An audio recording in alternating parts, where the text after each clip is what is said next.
but there are a lot of Muslims who just don't pray.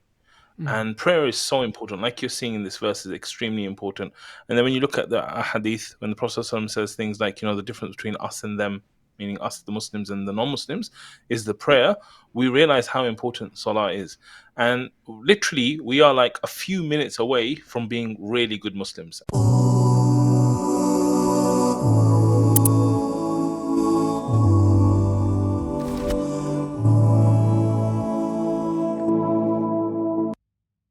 Assalamu alaikum. Welcome to our next episode of Quranic Transformation. We'll get right into it and going with verse number 39 today. أعوذ بالله من الشيطان الرجيم إلا أصحاب اليمين في جنات يتساءلون عن المجرمين ما سلككم في سقر قالوا لم نك من المصلين ولم نك نطعم المسكين وكنا نخوض مع الخائضين وكنا نكذب بيوم الدين حتى أتانا اليقين فما تنفعهم شفاعة الشافعين فما لهم عن التذكرة معرضين كأنهم حمر مستنفرة فروت من قسورة بل يريد كل امرئ منهم أن يؤتى صحفا منشرة. All right, I think this is super powerful here. A lot of different interesting themes here. Yeah. Picking up from where we left off. So this is now, I think last time we were talking about the focus and remembrance of accountability, personal accountability in front of Allah subhanahu wa ta'ala. And now Allah subhanahu wa ta'ala is painting a picture for us. So something we should try to put ourselves into this picture and then see that, look, at the end of the day, either you'll be from the people of the right side, as we are talking about here, communicating people with the people of the left side who Allah subhanahu wa ta'ala is describing as the wrongdoers. And then they asked, what happened? What do you think was the cause that put you in this situation? And we see a few qualities that I'd like you, Muhammad, to start with. And then, let's expand on those things and let's talk about, let's reflect why we are falling short on those qualities and how can we make it a non-negotiables for us that, hey, no matter what, I'm going to commit to these basics and be, safe, inshallah, from the hellfire. Yeah, I just want to share something with you. Zubair, one of the things it's saying here is it talks about the people on the right, right? And what's very interesting, I remember I was in Umrah one time, I was in Medina, and one of the brothers with us, he was pouring a cup of Zamzam, and he was drinking the Zamzam with his left hand. So one of the Saudi Arab brothers, he came and he said, Bil Yameen, like he started saying to him, like, do with the right, right? And this notion of us being people of the right is really important. Like me, I'm like, when I've got a choice to make, like left or right, just for the sake of Yameen, I'm like, okay, let's go right. Because we want to be those people that get that book in our right hand, and being people of the right is so important, not just in terms of physically the right, but obviously doing the right thing and all of those kind of things. What I love about these kind of passages of the Quran is that they're actually time traveling verses. I see them as time traveling verses because this is something that is going to happen to people in Jahannam. They're going to be asked this question, and Allah is giving us exposure to the future that these people are going to be here. So this conversation is actually one of those conversations which is so beneficial to basically, probably it could be up to billions of people that this conversation could be beneficial for. Why? Because these people are giving us like the secrets of how not to end up in Jahannam. So I think it's an amazing conversation, and I'd love to hear your thoughts on these. Yes, definitely. So I think this is really important, right? As we time travel, as we think about it, because this can help us really put ourselves into this picture and then hopefully motivate us, right? So anytime as we'll see the next qualities that are coming up, and then we're saying, you know what, I don't feel like doing it, I don't know, it might impact my business, it might impact my studies and what have you, and we give ourselves these excuses that, look, I have, as if we have an excuse to not do those things, right? So the first thing that obviously comes up here is that, look, we were not from the people who would make time for salah. So we would not pray. So maybe not pray at all, or just pray as if we are not praying. And that's the first thing that's being mentioned. So, with your example of that being the time travel, let us, remember that and try to bring it to our conscious mind that, look, if I'm making a choice of not waking up for Fajr, or choosing to ignore Dhuhr and Asr because I'm at work or business or trying to make a deal here, let me remember this. That, look, there will be people who will be really regretting these choices that they have made. Yeah, absolutely. And I think when you look deeper into this topic specifically, um, I think what you'll find is that a lot of Muslims generally are really good in the sense that they love the Prophet ﷺ, they love Allah, they love the Deen, they fast, they pay zakah, they do everything. But there are a lot of Muslims who just don't pray. And prayer is so important. Like you're seeing in this verse is extremely important. And then when you look at the hadith, when the Prophet ﷺ says things like, the difference between us and them, meaning us, the Muslims, and the non-Muslims, is the prayer, we realize how important salah is. And literally, we are like a few minutes away from being really good Muslims, as in, like, if we're not praying. So I think prayer is one of those things that is so important. And it's actually important for us. Like, sometimes we feel, especially when your kids, like, oh, I'm praying for Allah. Okay, Allah needs my prayer. Allah doesn't need our prayers, right? So us praying is something that comes with immense benefit. I'm talking about psychological benefit. I'm talking about mental well-being. I'm talking about your heart being content. I'm talking about you having routine in your life, you having structure, you being able to go back to something good every few hours in your life, and you being able to remove your sins and have a connection with Allah and speak to Him and ask Him for things. It's innumerable the kind of benefits that will come from Salah, as well as avoiding Jahannam. Beautiful. Yes, and I just like to re-emphasize this point. Like, if you're listening to this, or you have people around you, and it's something that has, because I know it's been long. We have people 20 years, 30 years, what have you, and sometimes we just become desensitized and it just becomes part of our life. But this is really serious, right? Because day in, day out, you just are being asked to pray 5 times a day, and that is only for yourself, right? So as you start adopting it, you see a lot of physical and psychological benefits that are coming to you. This is a manifestation of your faith. And at the end of the day, another way of looking at it is that it's not much, right? Like, I mean, if you do anything in this world, you go to school, there's so much expectations on you to spend a lot of time to move from one grade to the other. If you are running some sort of business, there's a huge amount of expectation from you to deal with your clients, to attend to their calls, to build your team, to hire your team, to work with your accountants, so on and so forth, right? But with Allah subhanahu wa ta'ala, the daily commitment, if you think of it from a time perspective, you're only talking about 15 minutes to an hour to do that. One thing that, also I would highly recommend is to understand what is salah and what is required in salah. So just taking a few more minutes on this topic, I was actually just talking to one of my coaches who teaches us Muay Thai, right? And he is now becoming serious about the deen. There are many people who are becoming serious because, especially with what's going on around, and people are, realizing the importance of deen more. And as we were talking about, I'm like, okay, what prevents you from praying, right? And a lot of the things that, how we expect to be praying in a cultural way is not how we are expected to pray from an Islamic perspective, right? And as we discuss those things, it's like, yeah, it makes it much easier, right? Like from the topic of wiping on your socks to the point of wiping on your shoes or praying in your shoes, right? Because people, like, he works out there, he's in the fields and what have you, so he can't be like, fresh and taking a shower and having a perfume on, a cologne on, and then ethers and what have you, and being able to wash your feet. And this is something that Allah never required, that you have to have taken a shower and so on and so forth. So just being practical. And lastly, one of the things I would also say is that for those who have been praying consistently, many of us just learned how to pray when we were 7 or 8 or 10 years old, and we haven't reviewed it.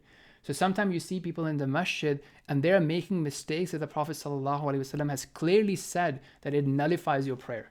So, if you haven't reviewed it, maybe a good time now, everything is available on your YouTubes and what have you, just to review the basics, what's a must, what's not a must, and then make sure that we're not making those mistakes from how do we perform our, prostration to ruku and so on and so forth, right? And we wouldn't do that when we're investing. We wouldn't go and, continue to invest without advice, or lift weights in a wrong way and end up hurting your back and what have you. So that's just something to think about as well, around the quality and the way we pray as well. Yeah. One other thing I would just add to that is that one of the reasons why we as human beings procrastinate is because something just feels too big, too overwhelming, right? And sometimes, like especially when you're looking at Salah, you might think, oh, I've got to pray like 12 for Dhuhr and 17 for Isha and all, Jazakallah and khair. this can be very overwhelming as well, right? And you got to see this thing like you do going to the gym. When you first go to the gym, you don't try and lift 100 kg, right? Why? Because you haven't been to the gym for years or you've never done it. So if you're thinking about trying to pray Salah, just do the basics. Just pray the fard to start with, and then build upon that, so that it's not overwhelming for you. And then you'll find that once you're kind of at a good level, then you can add on and you can do more. But just make it so that it's not an option. I know this is like a crude example, but I always tell people that the way you want to see Salah, and this is like my own example, don't take this as anyone else's example, is you want to see it like the need to go to the bathroom. Okay. Mm. Now, of course, it's the opposite. But what I'm saying is that when you have to go to the bathroom, let's imagine you're laying down and you're watching YouTube and you don't feel like going to the bathroom. What are you going to do? Okay, you might hold out a little while, but eventually you're just going to go, right? Yeah. You don't think, I'm too tired. I don't feel like it. I've got other stuff to do. If you're going to go toilet, you just go to the toilet, right? You make it happen no matter what.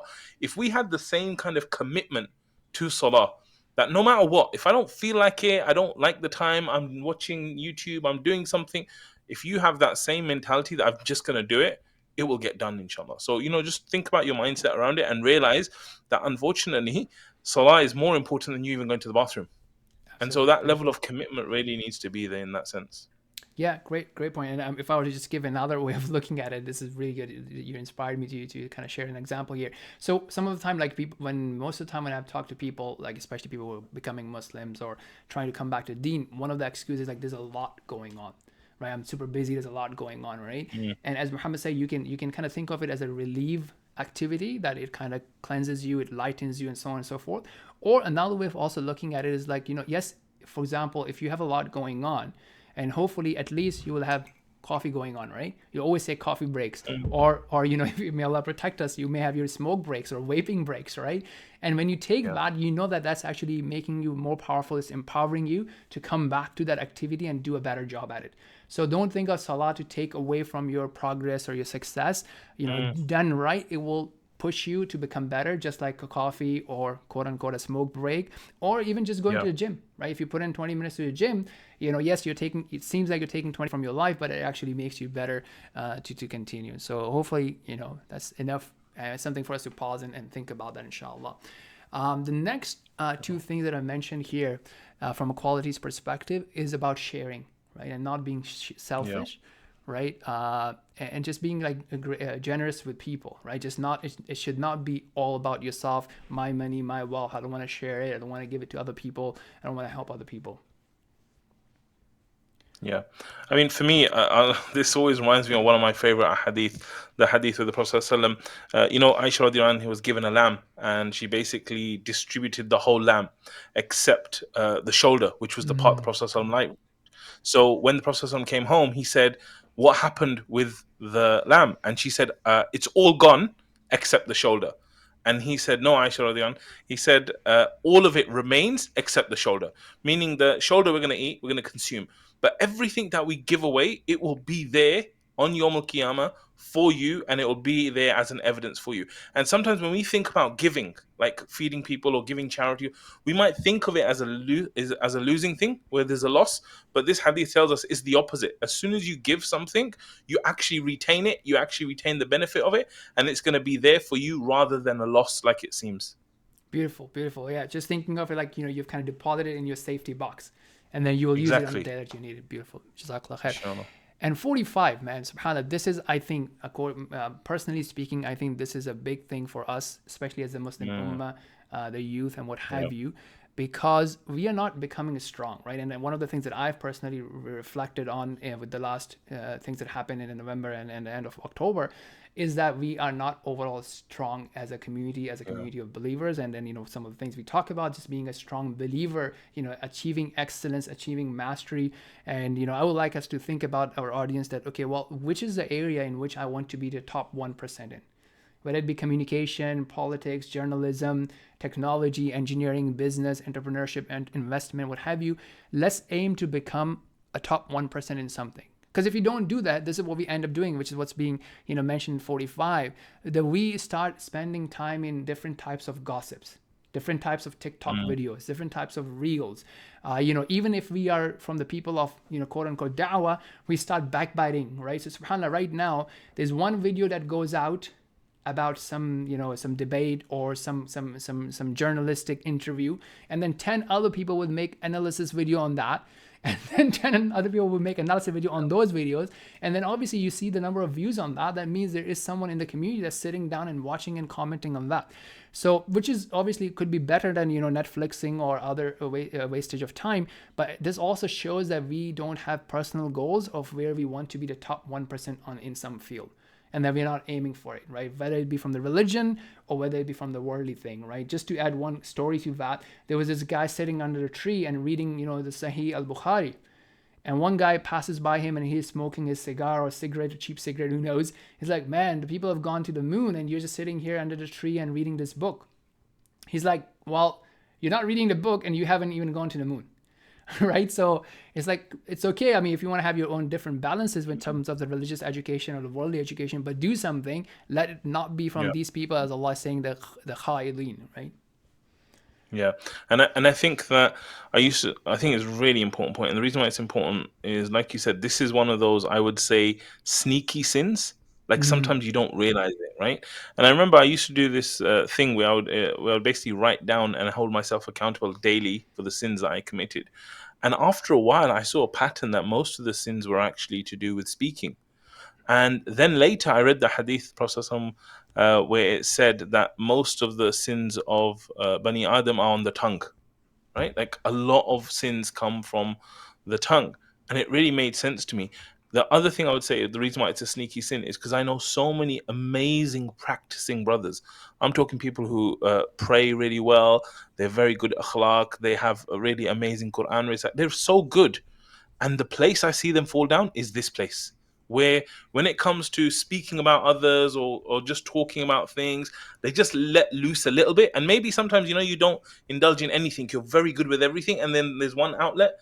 This speaking can be a very, very serious thing. And it's actually one of the more dangerous things, because usually when you're talking about other people. And then, it's usually slander or it's backbiting or something like that. So it's a very, very dangerous thing that we need to be aware of, I think. Beautiful. JazakAllahu khair. So just to wrap up the remaining verses, I think some of the quick themes which are related to what we talked about previously, and that is not being conscious and not remembering the day of judgment, the day of accountability, and turning away from it. And another theme that also came up last week, last episode, we talked about the concept of Quran being a reminder, right? And us using it, conditioning ourselves with it, and so on and so forth. So these people are describing that they didn't take it. They just ran away from Quran. They went for all different types of content, but Quran. And then passing on to that, I think the new topic that comes up is in verse number 53, in which Allah subhanahu wa ta'ala is saying that, each one of them wishes to have a personal letter from Allah subhanahu wa ta'ala.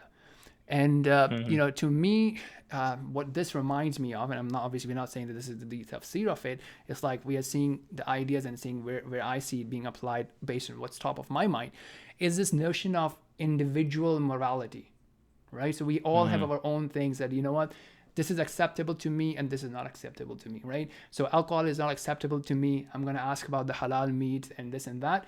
But salah, I have made my own compromise. I'm not going to worry about it. Or, as you said, the sneaky sins that we may have, I have made a compromise on. I'm not going to focus on what do I look, what kind of content I watch, what kind of women I watch, and how dressed they are, and so on and so forth, right? Or what kind of comedy I watch, right? So I've made a compromise on that. And so it seems like we all have our own personal level of morality, and we judge others based on our own morality. So if they are doing different types of sins, then we'll judge them, but we might be doing heavier sins than them. I think there's also another element in here, bro, that when someone's saying, I should be given a personal letter from Allah, there's a huge amount of arrogance in this. There's a huge amount of arrogance, right? It's like, who the hell are you to get a message personally from the creator of all things in the universe? Like, you're nobody. I'm nobody, right? So why should I expect that Allah's going to give me a letter like this where personally addressed to me and this and that? Of course, Allah gives everyone signs if they're sincere. you know. So it's not like Allah's not going to give us anything, but it's just this way of saying things that, oh, if Allah really wants me to be guided, why doesn't He just send me a text message and tell me to be guided, and then I'll follow it? The truth is, most people that are saying that, they have too much arrogance, and they wouldn't follow it even if they got the letter, you know. So being in control of the ego, being in control of the way we're behaving, and not letting arrogance get to us, I think this is also a really important factor for us being guided, inshallah. Beautiful. I think that's a great point to stop at, inshallah. We'll see you all in the next one. Assalamu alaikum.